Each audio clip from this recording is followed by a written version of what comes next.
too. The pain hit Marcus Cole without warning. One moment he was standing near the escalators of the downtown mall, checking his phone, and the next his chest tightened as if something heavy had been placed directly on his lungs. His breath shortened. His vision blurred at the edges. Marcus steadied himself against a glass railing. People passed him without slowing. He tried to inhale deeply, but the air refused to go where it was needed. "Not now," he whispered under his breath. A woman finally noticed him when his knees buckled. Shirred. She shouted for help as Marcus slid to the floor, sweat forming along his hairline. Someone called 911. By the time the paramedics arrived, Marcus's pulse was irregular, his breathing shallow. They loaded him onto a stretcher while asking questions. "Any history of drug use?" one of them asked. Marcus forced his eyes open. "No. Alcohol today." "No." "Alcohol today." "No, too." The paramedic nodded, already writing. Oh. At the hospital, bright lights flooded Marcus's vision as he was rushed into the emergency department. Voices overlapped. Machines beeped. A nurse leaned over him. "Name?" "Marcus Cole," he said. "Insurance." "All provided." Marcus replied, breath uneven. "Please check my vitals again." She paused. "We will." He was wheeled into a curtained area and left alone longer than felt safe. His chest pain intensified, sharp now, radiating down his left arm. Marcus closed his eyes and focused. "Stay calm. Monitor symptoms. Don't panic." Footsteps approached. A young nurse peeked in, clipboard in hand. "Doctor will be with you shortly," she said quickly. "Has an EKG been ordered?" Marcus asked. She hesitated. "They'll decide." Marcus looked at her. "Please don't delay." She nodded, but didn't meet his eyes. When the doctor finally arrived, he glanced at Marcus's chart for less than 5 seconds. "Anxiety attack," the doctor said casually. "Happens a lot." Marcus opened his eyes fully. "I disagree." The doctor raised an eyebrow. "Excuse me." "My symptoms suggest cardiac distress," Marcus said calmly. "I need an immediate EKG and troponin test." The doctor chuckled softly. "Let's not jump to conclusions." Marcus felt the familiar shift, the tone, the dismissal. "Please," Marcus said, voice steady but firm. "I am asking you to rule out a myocardial event." The doctor sighed. "We'll get to it." He left. Minutes passed. Then more. Marcus's pain worsened. Another nurse came in with anti-anxiety medication. "I'm not anxious," Marcus said. "I need diagnostics." She looked uncomfortable. "Doctor's orders." Marcus refused the medication. A senior nurse entered, clearly annoyed. "Sir, you need to cooperate." Marcus met her eyes. "I am cooperating. I am advocating." She crossed her arms. "You're not the doctor." Marcus inhaled shallowly. "No," he said, "but I am a doctor." The room froze. The nurse stared at him. "What?" Marcus shifted slightly, biting the pain. "Doctor." "Marcus Cole. Cardiologist." Mercy. General silence stretched. The nurse's expression changed, not relief, but disbelief. "You don't look." She stopped herself. Marcus finished the thought internally. The curtain pulled back again. The same doctor returned. "There's been some confusion," the nurse said awkwardly. "He says he's a doctor." The doctor smiled thinly. "Is that so?" Marcus nodded. "Cardiology. 15 years. I can explain my symptoms in clinical terms, if that helps." The doctor's smile faded. "Run the EKG," Marcus said calmly. "Now." The doctor hesitated, then nodded sharply. "Do it." Their results came back fast. 2. The room filled with urgency. Nurses moved quickly. The doctor's tone changed completely. "Prep him," he said. Possible acute coronary syndrome. Marcus closed his eyes briefly. They had almost missed it. In the cath lab, Marcus drifted in and out as procedures were performed. When he finally stabilized, he woke to a quieter room. A senior cardiologist stood beside his bed. "You were right," she said. "You caught it early." Marcus nodded weakly. Barely. Later, hospital administration arrived. Apologies were offered carefully, legally. Marcus listened. "Zia, fortunate you recognized the signs," one administrator said. Marcus looked at him. "What about the patients who don't?"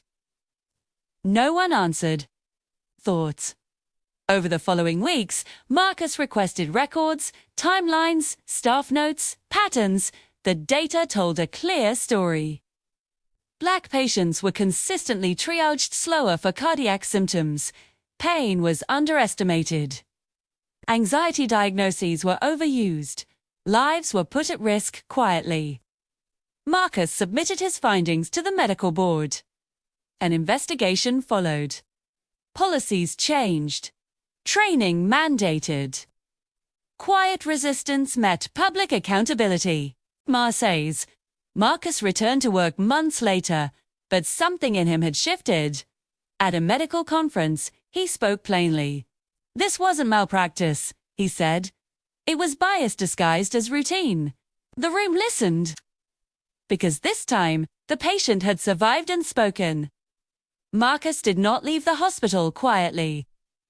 In the days after his discharge, he stayed longer than necessary, walking the halls slowly, observing. He watched how nurses spoke to patients. Who was reassured quickly? Who was questioned repeatedly? Who was asked about insurance before pain? He noticed patterns. Most people never had the training or the permission to see.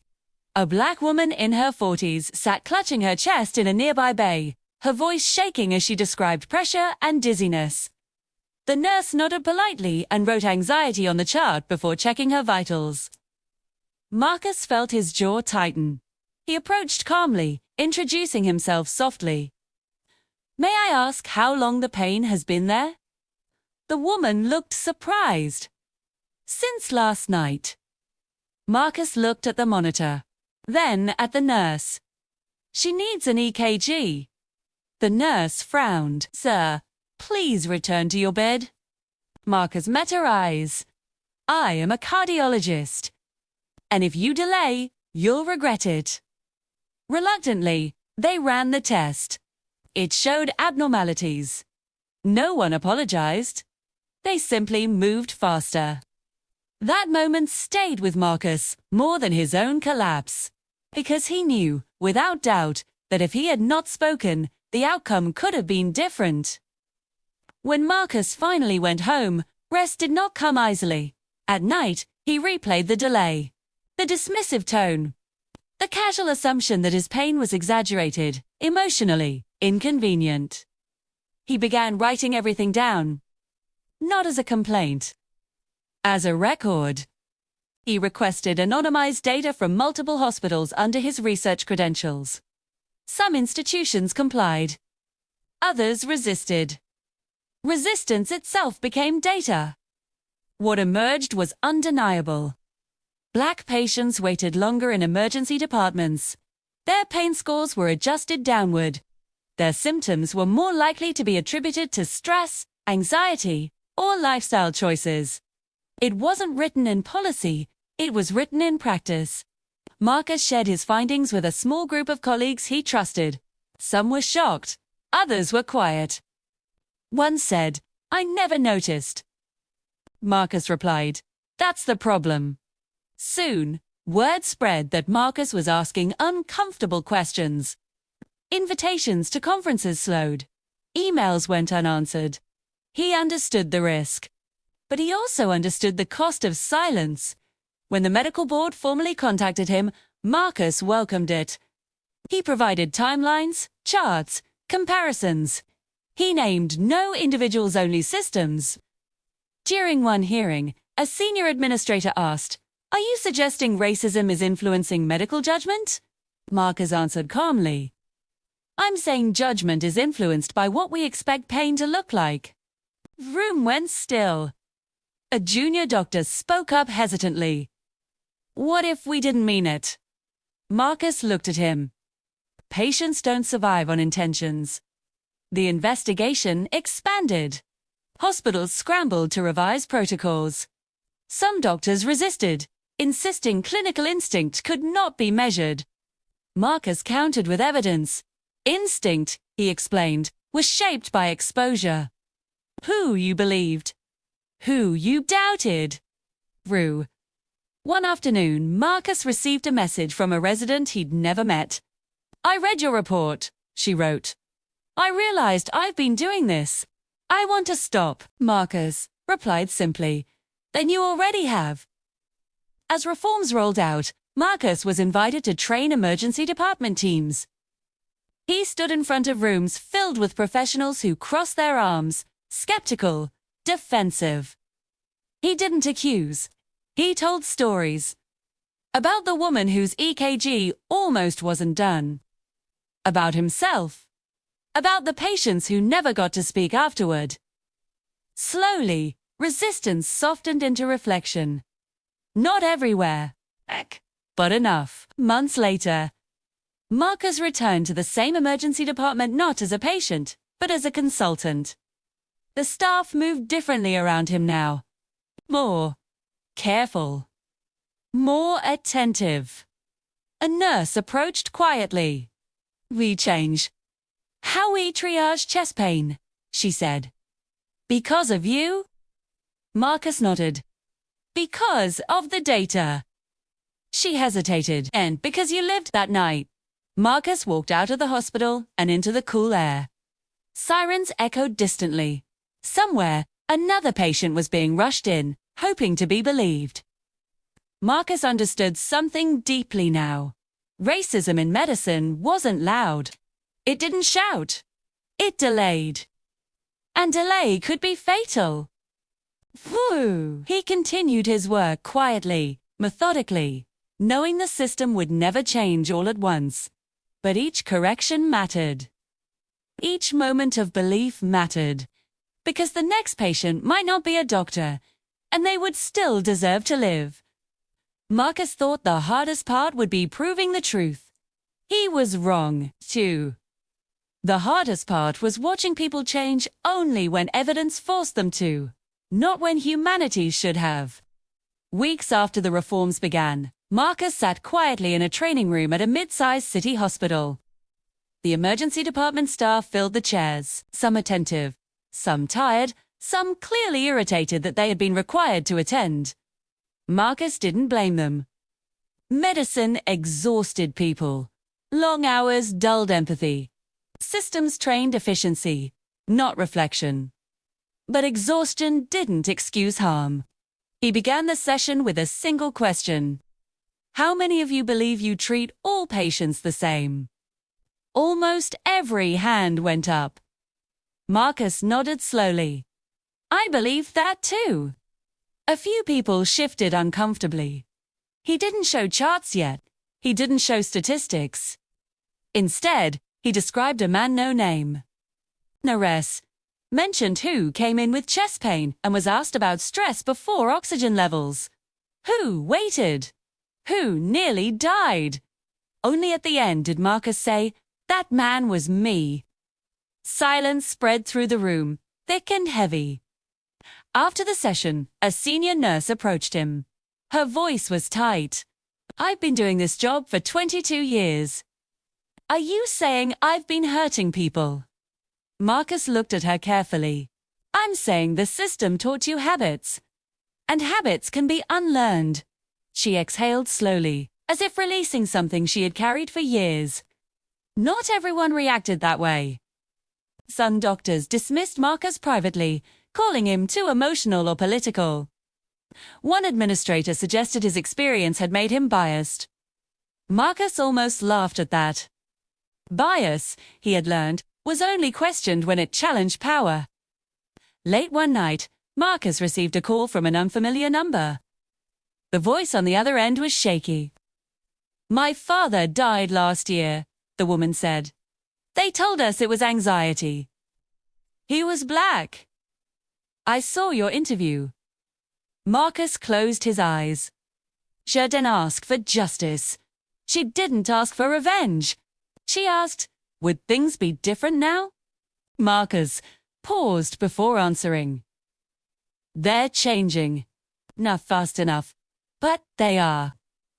After the call, Marcus sat alone in his apartment, staring at the city lights. For the first time since his collapse, the weight of survival pressed down on him. Living meant remembering. Living meant responsibility. He began working with medical schools, pushing for curriculum changes. Not a single lecture, not a checkbox. Integrated training that forced future doctors to confront assumptions early. Some students resisted. Others leaned forward, hungry to understand. One student raised her hand during a session and asked, "How do we know when we're doing it?" Marcus replied, "When you doubt pain, that doesn't look like yours." That answer stayed with them. Gradually, stories began to shift. A paramedic told Marcus she now insisted on full assessments, even when supervisors rushed her. A resident shared that he caught himself dismissing a patient's symptoms and stopped. These were small victories. They mattered. One afternoon, Marcus returned to the hospital, where everything had begun. He stood in the emergency department hallway, unnoticed, watching. A young black man was wheeled in, sweating, breathing hard. The triage nurse didn't hesitate. Tests were ordered immediately. No assumptions. No delays. Marcus felt something tighten in his chest, not pain this time, but relief. Later, the nurse recognized him. "We remember," she said quietly. Marcus smiled, just slightly. "That's all I ever wanted." As he walked out, he knew the system was still flawed. Bias would not disappear because of one report, one doctor, one near-death experience. But awareness had cracked the surface, and cracks let light in. Marcus continued his work, not as a hero, but as a witness. Someone who had felt the cost of disbelief and refused to let it remain invisible. Because medicine was supposed to save lives, and saving lives began with believing them.